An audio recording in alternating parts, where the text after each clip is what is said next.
सभी दोस्तों को मेरा नमस्कार।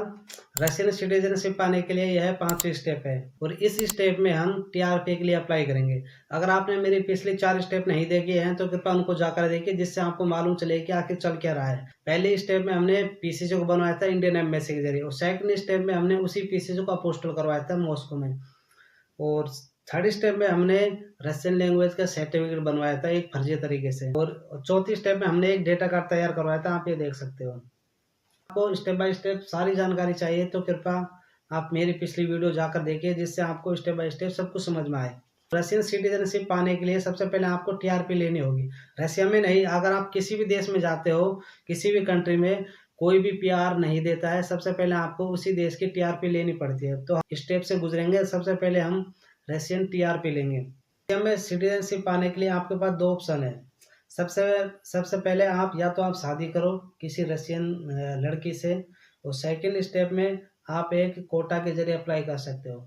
तो हम एक कोटा के जरिए अप्लाई करेंगे। सबसे पहले मैं आपको बता देना चाहता हूँ, देखो इंडियन लोगों को 75% रशियन टीआरपी मिल जाती है।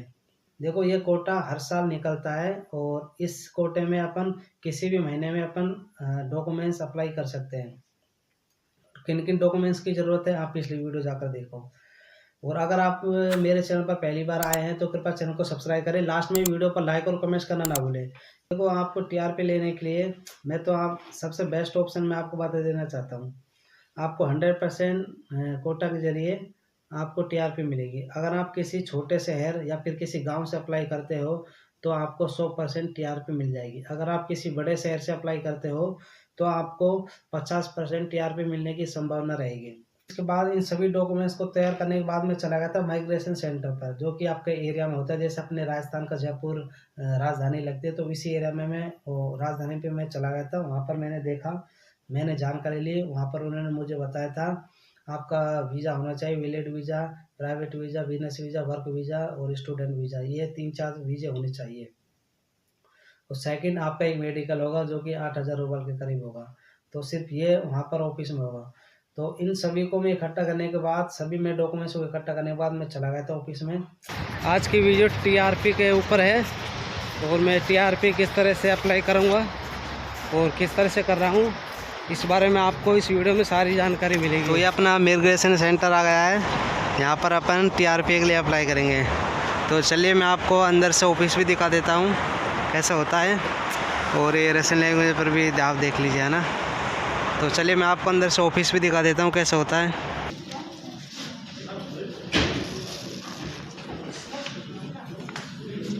तो वहाँ पर जाने के बाद उन्होंने मेरे डॉक्यूमेंट्स में कमी निकाल दी कि ये भर के लाओ, वो भर के लाओ। ये 2-3 दिन तक मुझे इसी तरह से उन लोगों ने डुलाया था डॉक्यूमेंट्स के लिए।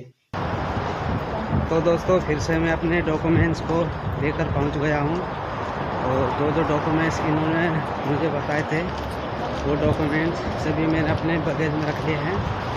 और इस बार देखते हैं किस चीज़ में ये लोग कमी निकालते हैं, और किस डॉक्यूमेंट्स की वजह से मुझे घर जाना पड़ता है। तो देखते हैं। देखो यार, मैं भी एक तरह का नकटा हूँ, क्योंकि मैं अपना डॉक्यूमेंट्स को तैयार करवा कर ही रहूँगा। तो वहाँ पर चलिए तो अंदर जाता हूँ और देखते हैं क्या प्रोसेसिंग होती है।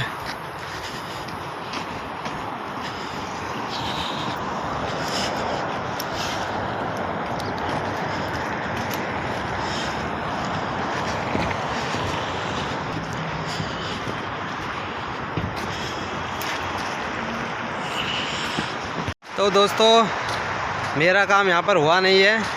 ये साले क्या है कि डुलाते ज़्यादा हैं और जानकारी कम देते हैं। तो मैं घर जाऊंगा, फिर दोबारा से डॉक्यूमेंट्स इकट्ठा करूंगा, फिर से आऊंगा।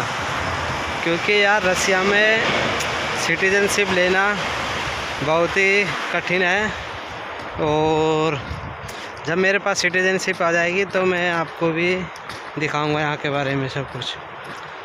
तो बने रहिए वीडियो पर। तो चलिए देखते हैं अपन को ये लोग कितने दिनों तक डुलाते हैं और किस किस चीज़ के लिए मुझे वापस भेजते हैं।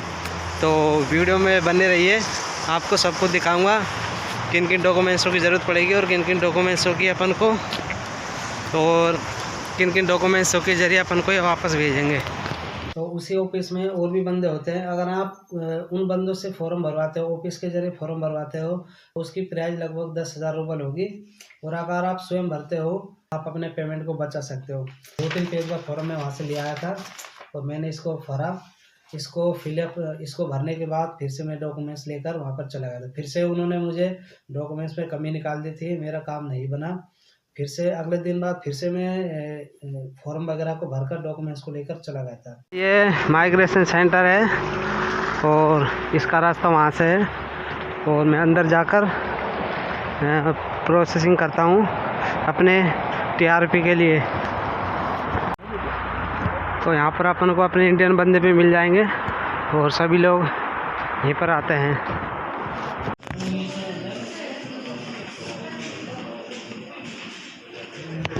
तो उन्होंने मेरा डॉक्यूमेंट्स वगैरह चेक किया था, सब कुछ मेरा ठीक ठाक था। उसके बाद उन्होंने मुझे मेडिकल कराने के लिए भेजा। तो मेडिकल में मेरा एक तो ब्लड टेस्ट और टॉयलेट टेस्ट, HIV टेस्ट वगैरह ये मेरा हुआ था।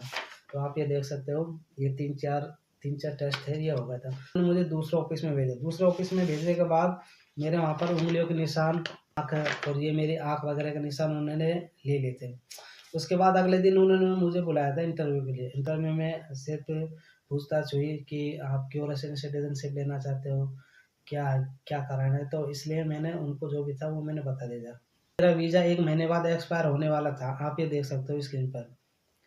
और मेरा वीज़ा एक्सपायर होने वाला था, मेरे वीज़ा की वैलिडिटी 1 महीने बची थी। तो उन्होंने मेरा वीज़ा वगैरह देखा, तो उन्होंने मुझे दूसरे ऑफिस में भेज दिया था। तो उन्होंने पहले ही मेरे सीरियल नंबर वगैरह, मेरी जो फाइल है उसके सीरियल नंबर वगैरह मुझे दे दिए थे। उन्होंने कहा इस डॉक्यूमेंट्स को आप लेकर जाओ और उस ऑफिस में जहाँ पर अपना वीज़ा वगैरह एक्सटेंड वगैरह और वीज़ा की वैलिडिटी वगैरह बढ़ती है, तो उस ऑफिस में जाओ, वहाँ पर इस डॉक्यूमेंट्स को दिखा देना। तो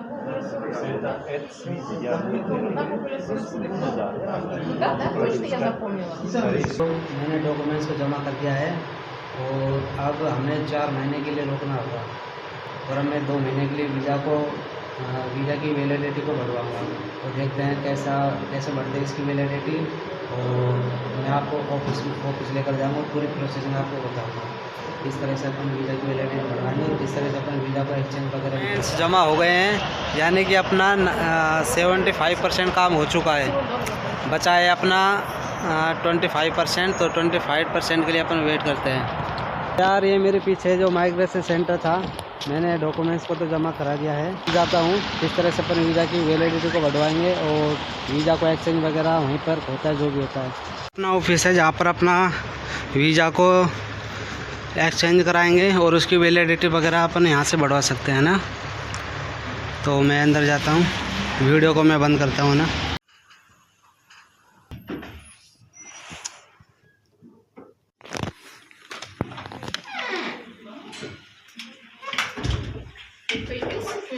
तो वीज़ा की अवधि बढ़ाने के लिए हमें कुछ फॉर्म वगैरह मिल चुका है और इनको फिलअप करने के बाद हमारी वीज़ा की वैलिडिटी बढ़ जाएगी। तो मैं आपको दिखाता हूँ मैं किस तरह से इसको फिलअप करूँगा।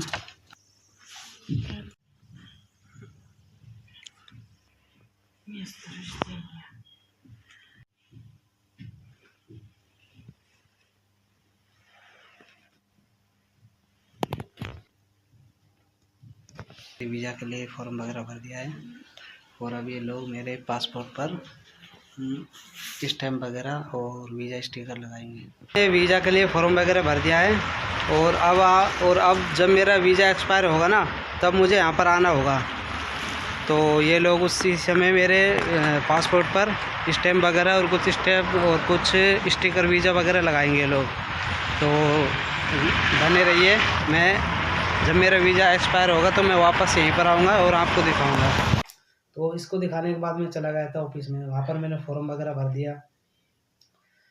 फॉर्म भरने के बाद मैंने उनको ये डॉक्यूमेंट्स दिखाया था। उन्होंने कहा कि मैं माइग्रेशन सेंटर से आया हूँ और मेरे वीज़ा की वैलिडिटी एक्सपायर होने वाली है, तो ये बढ़ाना है। उन्होंने मेरा फॉर्म वगैरह भरा और भरने के बाद मैंने 1,000 रूबल का पेमेंट किया। पेमेंट करने के बाद उन्होंने मुझसे कहा था कि वीज़ा एक्सपायर होने से 7 दिन पहले इसी ऑफिस में आना, पासपोर्ट पर स्टिकर वीज़ा लगाएंगे। तो मैंने कहा कि ये बात ठीक है, मैं समझ गया, लेकिन मुझे ऐसा कुछ प्रूफ दो कि मैंने यहाँ से फॉर्म वगैरह भर दिया है। तो उन्होंने कहा कि रुको, तो उन्होंने मेरे तुरंत पासपोर्ट पर स्टैम्प वगैरह लगा दी थी। आप स्क्रीन पर भी देख सकते हो किस तरह की स्टैम्प है। तो इसके बाद मैं दोबारा से उसी ऑफिस में गया था। तो इस बार इन लोगों ने क्या कि वो वाला रास्ता बंद कर दिया है। तो अब इस बार मैं वो आप देख रहे हैं ना भीड़, तो यहाँ से घूमता हुआ मैं उस साइड जाऊँगा। पता नहीं सालों ने किया। और ये माइग्रेशन सेंटर आप देख रहे हो, तो यहीं पर अपना सारा डॉक्यूमेंट्स का काम होगा। और इस समय टेम्परेचर -26 है, जो कि बहुत ही ठंडा है। आप ये देख रहे हो। तो वहाँ से मैं एंट्री करूँगा फिर से, और देखते हैं इस बार क्या होता है। नहीं, किस तरह से रास्ता बना दिया घुमा फिरा कर। तो मैं जाकर देखता हूँ क्या होता है अंदर। तो मैं भगवान से प्रार्थना करी मैंने आज कि मेरा सारा काम हो जाए आसान। दोस्तों इस बार तो कुछ ज़्यादा ही भीड़ है, और अपने इंडियन स्टूडेंट भी हैं यहाँ पर, देखो 2-4। तो इस बार देखते हैं क्या होता है, किस डॉक्यूमेंट्स की वजह से अपन को घर वापसी का आदेश देते हैं ये लोग। तो बने रहिए वीडियो पर।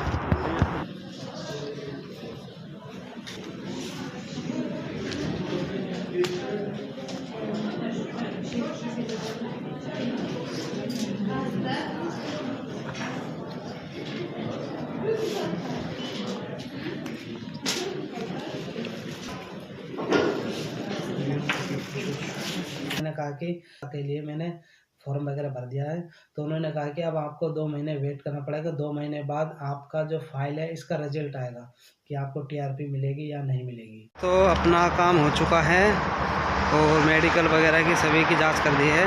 टीआरपी का प्रोसेसिंग था वो अपना कंप्लीट हो चुका है, और अब अपन वेट करते हैं अपनी टीआरपी डॉक्यूमेंट्स आने का।